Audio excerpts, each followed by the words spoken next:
Olá, bom dia. Hoje é sexta-feira, dia 7 de maio. Nesta edição vamos falar da operação que deixou 25 mortos no Rio de Janeiro.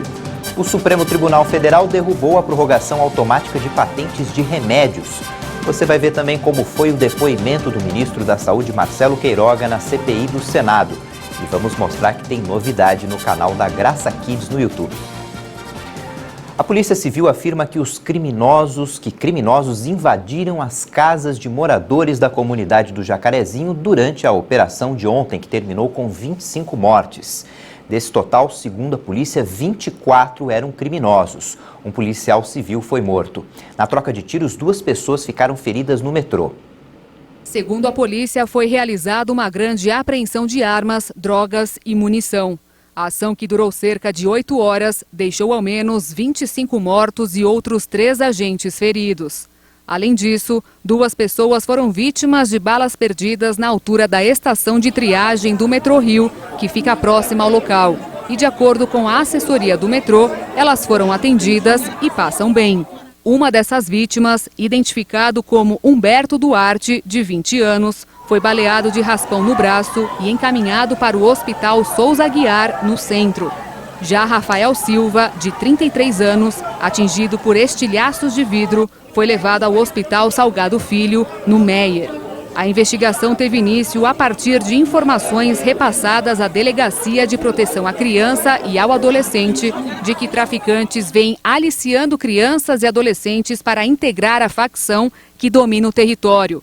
Os criminosos exploram o tráfico de drogas, roubo de cargas e a transeuntes, homicídios e até sequestros de trens da Supervia. Durante a investigação, nós verificamos que como é que o tráfico age. Ele vai cooptando crianças, principalmente adolescentes, né, de 12 ali a 18 anos, e eles vão começando com pequenas funções no tráfico de drogas. É o que a gente chama do aviãozinho, leva uma droga daqui para ali, aí daqui a pouco ele passa a ter uma responsabilidade de uma determinada carga de drogas. Daqui a pouco os que vão, entre aspas, se destacando ali nas suas ações, já recebem uma arma para se proteger, às vezes uma pistola. Daqui a pouco esse aí acaba sendo testado. Por exemplo, o tráfico quer executar alguém, faz a prova de fogo. Ó, se você matar esse cara aqui, tu vai ganhar mais uma condição, entre aspas, dentro da facção.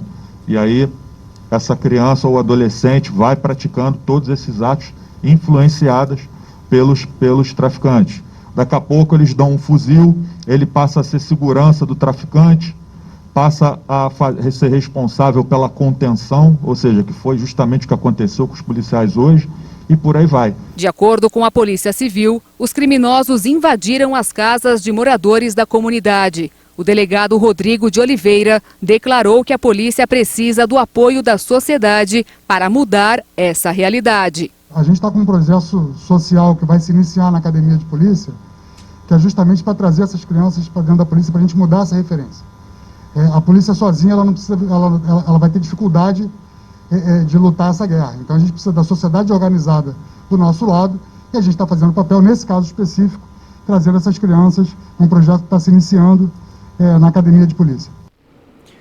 O ministro Edson Fachin, do Supremo Tribunal Federal, enviou ao plenário do STF um recurso para discutir a letalidade das forças policiais do Rio de Janeiro. O assunto será debatido na sessão que começa em 21 de maio.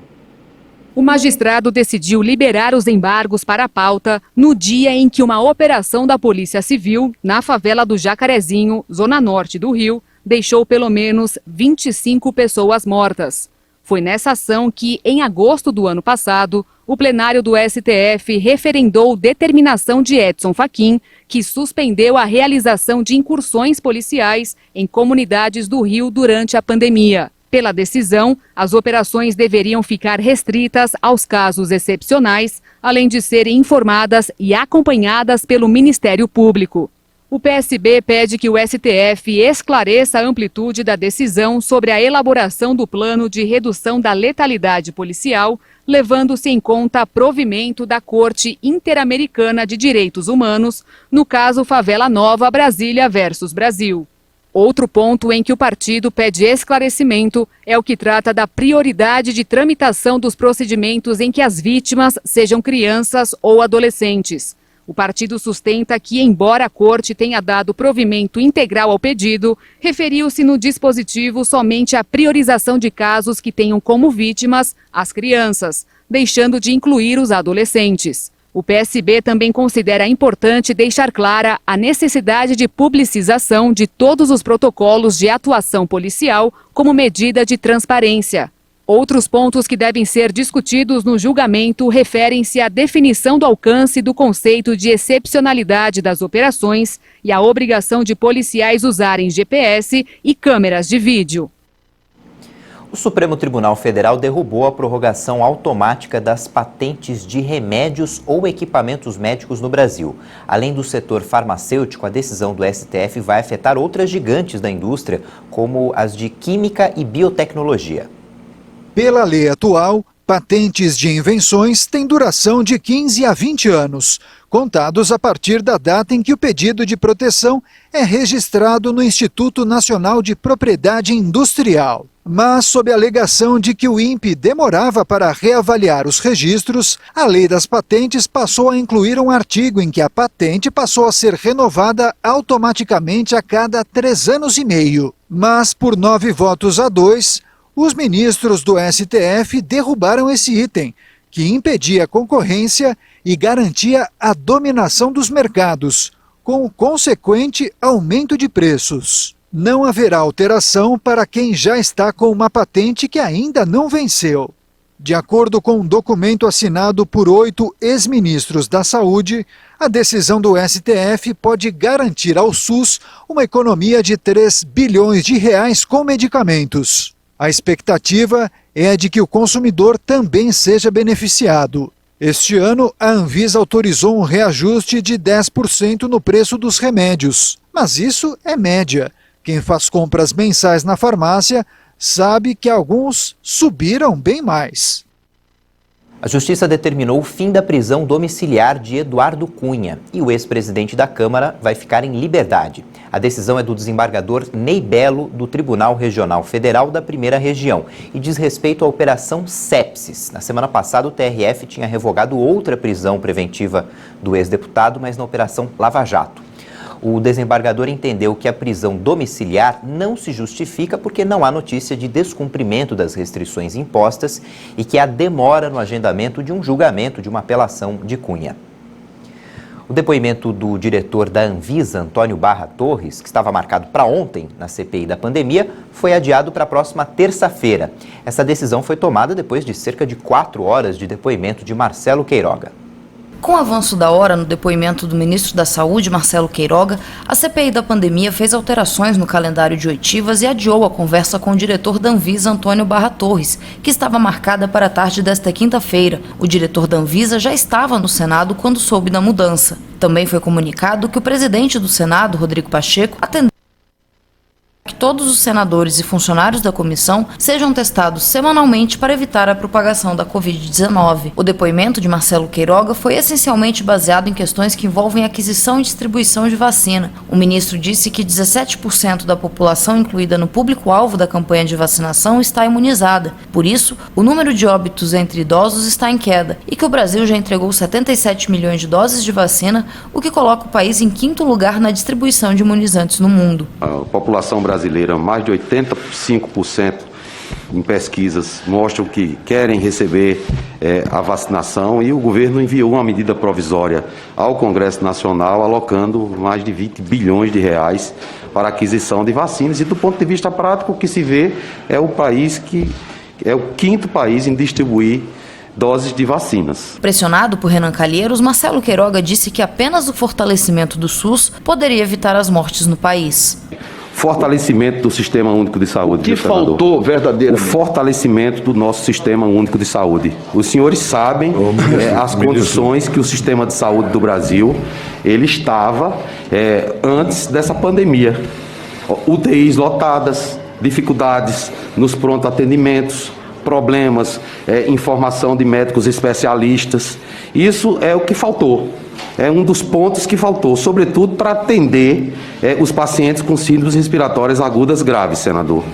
Sobre vacinas, os senadores apontaram desencontro nas informações dos dados apresentados pelo Ministério da Saúde. Queiroga explicou que a previsão de 560 milhões de doses até o fim do ano foi revista para 430 milhões, mas que novas compras estão sendo feitas, e mencionou que o governo federal está prestes a assinar contrato com a Pfizer para aquisição de 100 milhões de doses da vacina, sendo 35 milhões para setembro deste ano. O ministro também foi questionado sobre a dificuldade na aprovação da vacina da Sputnik V. 37 milhões de doses deste imunizante estão sendo negociados pelo consórcio Nordeste e estados da região Norte, mas a Anvisa não liberou o uso da vacina. Queiroga foi inquirido também por ter pedido as sobras de doses de outros países em reunião da Organização Mundial da Saúde. Pedir só ofende a quem nega, né?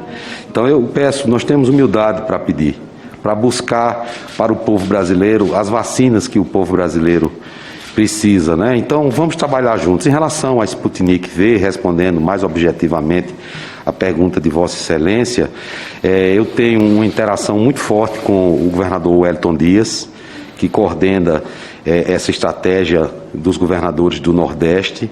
Estamos trabalhando juntos para superar esse impasse regulatório e termos a vacina da Sputnik V aqui no nosso país e ela possa ser útil para fortalecer o nosso Programa Nacional de Imunização. Marcelo Queiroga reconheceu que o Brasil precisa de mais doses para ampliar a vacinação contra a Covid-19, mas disse que há uma dificuldade mundial nessa aquisição. O ministro da Saúde também afirmou que o governo federal investiu mais de 23 milhões de reais em campanhas publicitárias sobre a prevenção à Covid e a vacinação contra a doença. Afirmou ainda que tem autonomia na liderança da pasta e que sua entrada no Ministério da Saúde é uma mudança na política de enfrentamento da pandemia pelo governo federal. Sim, é uma mudança. Nós pretendemos fazer ajustes nas políticas que vinham sendo colocadas em prática e isso já tem sido feito, senador. Eu acho que a sociedade brasileira já tem visto. Era a sua pergunta objetiva. Sua chegada é uma mudança? Com certeza, senador. Desde o primeiro dia da nossa gestão, eu tenho procurado fortalecer o programa de vacinação do Brasil. Eu tenho procurado incentivar as medidas não farmacológicas e naquele momento difícil que eu assumi, nós socorremos estados e municípios que foi em continuidade ao que já tinha sido feito, já vinha sendo feito pelo Ministério da Saúde. A próxima reunião da CPI da pandemia será realizada na terça-feira para ouvir o diretor da Anvisa, Antônio Barra Torres. O depoimento do ex-secretário de Comunicação, Fábio Weingarten, que seria na terça-feira, foi adiado para a quarta. E na quinta, a CPI ouve o ex-ministro das Relações Exteriores, Ernesto Araújo, além do representante da Pfizer. Já os representantes do Butantan e da Fiocruz ficam para a semana seguinte.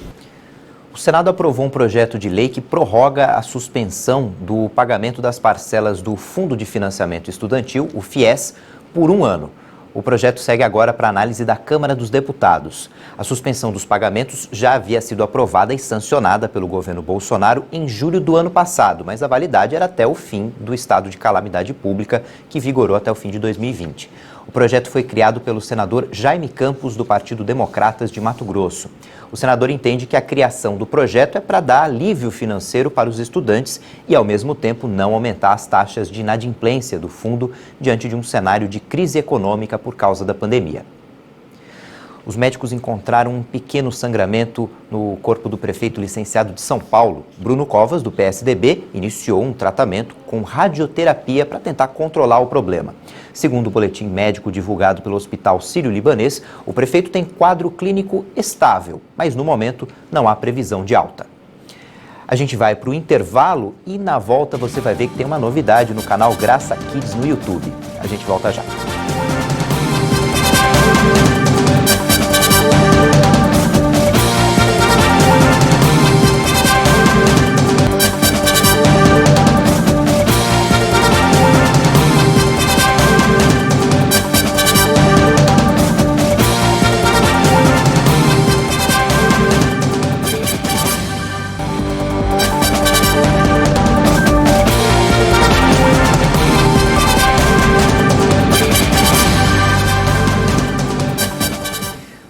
temperatura caiu bastante em algumas regiões do Brasil e quem pegou 29 graus ontem, hoje vai ter que lidar com um friozinho de 18 graus. Vamos ver como é que fica o tempo em todo o Brasil. A frente fria que estava atuando no sul do país vai avançar pelo oceano e provocar instabilidades em áreas do sudeste nesta sexta-feira. O amanhecer vai ser nublado e com chuva no leste do Paraná, na capital paulista e no litoral de São Paulo. No Rio de Janeiro, as pancadas se intensificam a partir da tarde. A temperatura também vai diminuir no Acre, em Rondônia, no Mato Grosso e Mato Grosso do Sul, mas a sexta-feira será marcada por sol e tempo firme. Entre o Amazonas, Pará, Maranhão, Piauí, Ceará, oeste do Rio Grande do Norte, as instabilidades continuam atuando e estas áreas ficam em atenção para chuva forte a qualquer hora. A possibilidade de geada nesta sexta nas serras gaúcha e catarinense. O tempo fica firme sem chuva entre o Rio Grande do Sul, Santa Catarina e norte do Paraná. O mar fica agitado do litoral gaúcho até o litoral sul de São Paulo e com risco de ressaca. Em Salvador, Maceió e João Pessoa, o dia será marcado por sol com chuva rápida e passageira. Algumas áreas do oeste baiano, que fazem divisa com Maranhão e Piauí, podem receber chuva muito isolada entre a tarde e a noite. Nas demais áreas do centro-oeste da Bahia, em Belo Horizonte, Vitória e em Goiás, incluindo o Distrito Federal, a sexta-feira será de sol e tempo firme. A mínima prevista em Porto Alegre é de apenas 9 graus, faz 11 graus em Curitiba e 17 em Rio Branco. A máxima chega aos 27 graus no Rio de Janeiro, 29 em Vitória, 32 em Belém e apenas 24 em Rio Branco. A partir de hoje, os nascidos no mês de junho que receberam a primeira parcela do auxílio emergencial e que não fazem parte do Bolsa Família já podem sacar o dinheiro e fazer transferências. A segunda parcela do auxílio emergencial para esse grupo estará disponível a partir do dia 30 de maio. E a previsão é de que os valores fiquem disponíveis para saque a partir do dia 22 de junho. O país já tem 15 milhões de casos de coronavírus e cerca de 417 mil mortes pela doença. O Ministério da Saúde informou que o Brasil registrou mais 2.550 mortes por Covid-19 e o total já é de 416.949 vítimas da doença.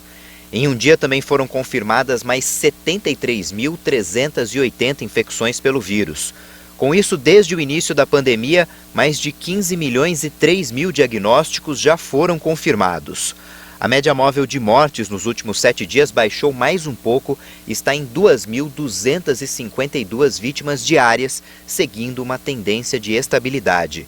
Essa é a menor média móvel de mortes registrada desde 20 de março, quando ela estava em 2.234. A curva de novos casos ficou em 58.984 confirmações por dia. No mapa da evolução da doença pelo país, 2 estados registram alta nas mortes, Ceará e Paraná. Em estabilidade estão 12 estados, Bahia, Minas Gerais, Paraíba, Pernambuco, Piauí, Rio Grande do Sul, Rio de Janeiro, Roraima, Santa Catarina, São Paulo, Sergipe e Tocantins. Já em queda aparecem 13 unidades da Federação: Acre, Alagoas, Amapá, Amazonas, Distrito Federal, Espírito Santo, Goiás, Maranhão, Mato Grosso do Sul, Pará, Rio Grande do Norte e Rondônia. O país já aplicou mais de 51.624.000 doses de vacinas da Pfizer, AstraZeneca e Coronavac. Segundo o Ministério da Saúde e as secretarias estaduais de saúde, mais de 34.270.000 brasileiros foram vacinados com a primeira dose, o que equivale a 16,18% da população, e 17.350.000 pessoas receberam a segunda dose. É bom lembrar que são 2 doses necessárias para garantir a imunidade contra o coronavírus. Mais de 1.111.000 doses já foram aplicadas, foram aplicadas de um dia para o outro. Os estados que mais vacinaram a população são Rio Grande do Sul, Mato Grosso do Sul e São Paulo. O balanço da Universidade Johns Hopkins dos Estados Unidos aponta que o mundo todo tem 156.117.000 casos confirmados de Covid desde o início da pandemia. 3.257.000 pessoas morreram. Os laboratórios Pfizer e BioNTech anunciaram um acordo com o Comitê Olímpico Internacional para vacinar atletas e membros das delegações participantes do maior evento esportivo do planeta. Pelo Campeonato Paulista, estamos falando da Olimpíada, claro, né? Pelo Campeonato Paulista, o Palmeiras venceu o Santos por 3-2 no Allianz Parque. Com o resultado, o Palmeiras segue vivo na briga pela segunda vaga do Grupo C, mas depende de um tropeço do Novo Horizontino justamente contra o Corinthians na rodada final. Os palmeirenses vão ter que torcer pelo Corinthians. O Santos, por outro lado, está eliminado do torneio, não avança para a próxima fase e ainda corre o risco de rebaixamento. Para se garantir na Série A do Paulistão, o Santos vai enfrentar o São Bento no final de semana, num confronto direto para permanecer na Série A do Paulistão. Pela Copa Sul-Americana, o Corinthians fez 3-0 sobre o Sport Huancayo, no Peru, e conseguiu a primeira vitória na Copa Sul-Americana. Apesar dessa vitória, o Timão segue com 5 pontos, aliás, a 5 pontos do líder Peñarol, que ganhou do River Plate do Paraguai. Apenas o primeiro colocado do grupo avança para as oitavas de final na Sul-Americana. E em Porto Alegre, o Grêmio aplicou uma goleada histórica no Araguá, da Venezuela. O jogo terminou 8-0 para o time gaúcho, que segue com 100% de aproveitamento no torneio e está muito perto da vaga para as oitavas de final. Esse placar, 8-0, é o maior do clube desde 1999, quando conseguiu um outro 8-0 contra o Lajeadense, num jogo do Campeonato Gaúcho. O canal Graça Kids do YouTube lançou hoje a série Histórias Inesquecíveis. São desenhos animados da Bíblia que contam as histórias de um jeito divertido, mas sem perder a essência da mensagem. Uma opção de lazer tanto para os filhos quanto para os pais. Deus criou o mundo para ser um lugar de amor, alegria e paz. Uma história bastante conhecida, mas contada de um jeito diferente. Somente Noé era um homem bom e justo. Por isso, o Criador o mandou construir um barco bem grande para abrigar e salvar a família dele e um casal de animal de cada espécie. A saga de Noé durante o dilúvio que atingiu a Terra virou desenho animado.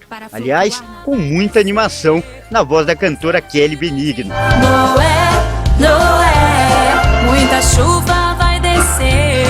Vou trazer de 2 em 2 os bichinhos a você. O desenho faz parte do projeto Histórias Inesquecíveis, que foi lançado nesta quinta-feira pelo canal Graça Kids do YouTube. Noé, Noé, muita chuva vai descer.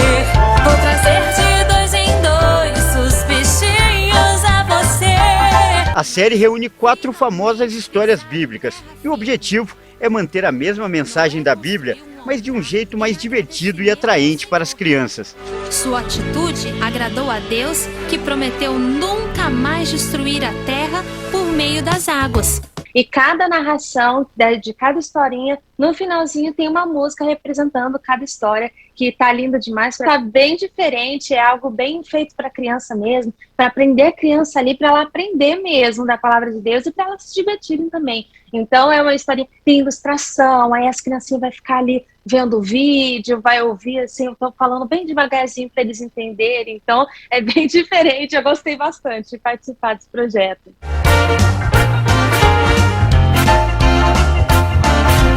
E essa série de desenhos vem uma boa hora, não só para as crianças, mas também para os adultos. Por causa das restrições impostas pela pandemia, as famílias têm passado cada vez mais tempo em casa e principalmente na frente do computador. E encontrar um passatempo que é ali diversão e também educação tem sido um desafio cada vez maior para os pais. Com essa pandemia, né, as crianças estão em casa, né, e a única forma delas terem acesso à informação, a verem, né, outro tipo de coisa é pelo YouTube, enfim, por vídeos. Então, assim, a gente pensou num projeto justamente para isso, para trazer para a criança algo de qualidade, porque a gente sabe que hoje, né, a informação tem muitos desenhos, muitas coisas que não são legais, né, mas as crianças estão consumindo isso. Então, assim, o objetivo era trazer algo que levasse a palavra de Deus, que trouxesse princípios e valores e ainda fosse divertido. A história de Noé é a primeira, depois ainda serão exibidos desenhos sobre Daniel, Jonas e Sansão, todos no canal Graça Kids. Uma lista para fazer a alegria dos pequenos, como Daniel de 3 anos, que adorou a história de Noé.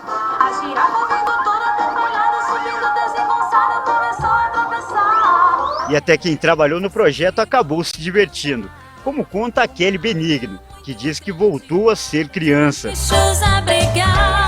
só para vocês ficarem aí curiosos, hein? Noé, Noé. Faço que vou lhe mandar uma arca muito grande para os bichos abrigar. Noé, Noé, muita chuva vai descer. Vou trazer de 2 em 2 os bichinhos a você. As histórias inesquecíveis e outros conteúdos para crianças estão disponíveis no canal Graça Kids no YouTube. Vamos mostrar agora detalhes da informação que a gente trouxe agora há pouco do acordo da Pfizer e BioNTech com o Comitê Olímpico Internacional para vacinar atletas e membros das comissões técnicas contra a Covid para os Jogos Olímpicos do Japão. De acordo com as empresas, haverá uma coordenação com os comitês olímpicos nacionais em todo o mundo e as primeiras entregas de vacinas começarão no fim de maio. O COI não tornou a imunização obrigatória, mas a recomenda a todos os participantes dos Jogos. Em um comunicado, os 2 laboratórios destacaram que o objetivo é que as delegações participantes recebam a segunda dose antes de desembarcar na capital japonesa. Os Jogos Olímpicos de Tóquio, adiados por 1 ano devido à pandemia, devem receber quase 11 mil atletas. Um número considerável deles já recebeu ao menos uma dose de uma das vacinas contra a Covid-19. Às 10 da manhã tem outras informações com a Patrícia Velenic. No YouTube você pode rever as nossas reportagens. Tchau, boa sexta-feira e bom fim de semana.